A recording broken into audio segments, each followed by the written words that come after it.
కిడ్నీకి సంబంధించిన డైట్ ఏంటి అని చాలామంది అడుగుతూ ఉంటారండి. కిడ్నీని ఇంప్రూవ్ చేసే డైట్ అంటూ ఏమి ఉండదు. అంటే కిడ్నీ ప్రాబ్లం వచ్చినప్పుడు కొన్ని పదార్థాలు మనం అవాయిడ్ చేయాలి. ఫర్ ఎగ్జాంపుల్ పొటాషియం అధికంగా ఉండే పదార్థాలు. ఎందుకంటే కిడ్నీ ద్వారానే 90% పొటాషియం ప్రతిరోజు మూత్రంలో వెళుతుందన్నమాట. కిడ్నీ ప్రాబ్లం ముదిరినప్పుడు ఏంటంటే పొటాషియం పెరుగుతూ ఉంటుంది. పొటాషియం అనేది నార్మల్ స్థాయిలో ఉండాలి.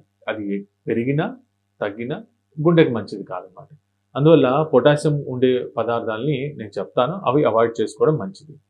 కొబ్బరి నీళ్ళు, ఓఆర్ఎస్, ఫ్రూట్ జ్యూసెస్, టమాటా, బంగాళదుంప, తర్వాత ఈ అవకాడో, బనానా లాంటి ఫ్రూట్స్ అన్నమాట. వీటిని అవాయిడ్ చేయాలి. ఆకుకూరలు కూడా చాలా లిమిటెడ్గా తీసుకోవాలి. ఒకవేళ మీరు ఆకుకూరలు తీసుకోవాలనుకుంటే కనుక 1 గంట పాటు నీటిలో నానబెట్టేసి ఆ నీటిని వార్చేసి తర్వాత ఉడికించి కూర చేసుకొని తినొచ్చు. అలా వారానికి 2 సార్లు 3 సార్లు ఆకుకూరలు తీసుకోవచ్చు. ఇలా కాకుండా మాత్రం డైరెక్ట్గా ఆకుకూరలు తీసుకోకూడదు. ఇంకోటి Himalayan salt, rock salt, pink salt అంటారు అన్నమాట. పింక్ సాల్ట్లో పొటాషియం అనేది ఎక్కువగా ఉంటుంది. మీరు నార్మల్ ఉప్పునే మితంగా అంటే రోజంతా కలిపి 1 చెంచా తీసుకుంటే సరిపోతుంది. 1 చెంచా ఇలా తీసుకున్నప్పుడు కుప్పలాగా వస్తుంది కదా, దాన్ని ఇలా ఫ్లాట్ చేసుకొని ఆ చెంచా మాత్రమే 24 గంటల్లో మీరు వాడుకోవాలి. ఆ చెంచాడు ఉప్పు అది సరైన ఉప్పు అన్నమాట.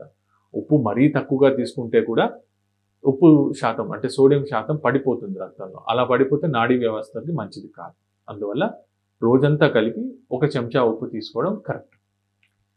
ప్రోటీన్ గురించి చాలా మందికి అపోహలు ఉంటాయి. ప్రోటీన్ ఎక్కువ తీసుకుంటే కిడ్నీ ప్రాబ్లం ముదిరిపోతుందని. మన భారతీయుల వెజిటేరియన్ డైట్లో ఉండే ప్రోటీన్ తక్కువ. సో వెజిటేరియన్ ప్రోటీన్ మీరు తీసుకుంటున్నప్పుడు లిమిట్ చేయాలని ప్రయత్నించకూడదు. ఒకప్పుడు లిమిట్ చేయమని చెప్పేవారు, కానీ అది తప్పు. వెజిటేరియన్ ప్రోటీన్ మాత్రం లిమిట్ చేయాల్సిన అవసరం లేదు.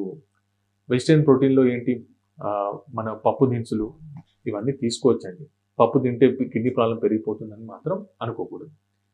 వేరే non veg protein, for example red meat అంటారు, అంటే ఈ మటన్ కానీ బీఫ్ కానీ అలాంటివి తీసుకోకూడదు. చికెన్ కానీ ఫిష్ కానీ తీసుకోవచ్చు.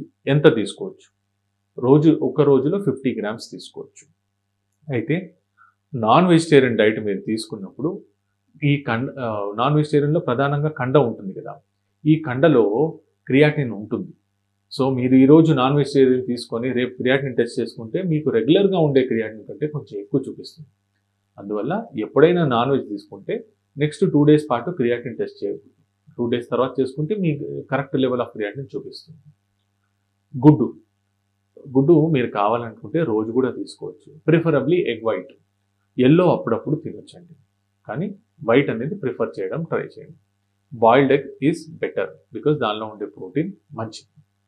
ఇవి కాకుండా కూరగాయల్లో బంగాళదుంప, టమాటా, ఆకుకూరలు తక్కువ తీసుకోవాలి. ప్రిఫరబ్లీ అవాయిడ్ చేసుకోవడం ఇంకా మంచిది. మీ బెండకాయ, దొండకాయ, సొరకాయ, బీరకాయ, వంకాయ ఇవన్నీ తీసుకోవచ్చు.